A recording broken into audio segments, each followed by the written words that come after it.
It was down that road he brought her, still in the trunk of his car. That September, the horseflies were murder. And I remember the dust of the logging trucks rolling off the mountain seemed to travel forever over the valley, like insects or weather. Everything seemed darker that month, that year. How many times have we been down this road to snag some trout, to poach some timber? The old Ford pickup running in the gravel where the road washed out the previous winter, and Pete rolling a joint in the passenger seat. Always so anxious to meet a bear or cougar, something at least potentially vicious, out there in the woods, where his screams and shouts would do him no good, except to spook the creature, get it riled up. Maybe that way he'd get to use the Winchester I kept resting in the gun rack behind our heads. But in the end, we never saw much. A few deer, a muskrat, the odd raven we always heard first. It's steel on steel wing carving in the late summer air.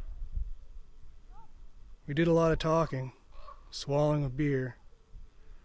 Sometimes we liked to pretend we weren't really there. Imagine if we were quiet enough and didn't move much. The world would forget about us and get on with its business. The fir trees would uproot and plot revenge on the chainsaw. The fossilized logs spiked in the lake would rise up on the back of the last dinosaur. It's what we wished for. But it never happened.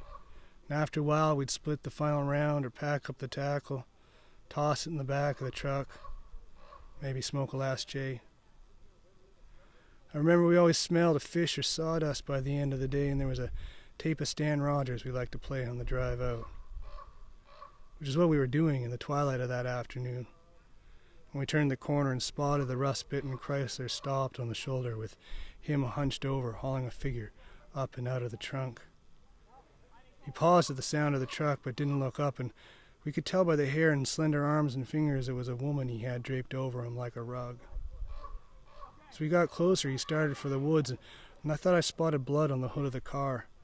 I braked hard, and as we slowed up, the wheels locked and the back end fishtailed in the dust. My head rushed, thinking, what end are we about to come to here, as he dumped her body and started to run. I admit to a little fear, but Pete just laughed and reached back for the gun.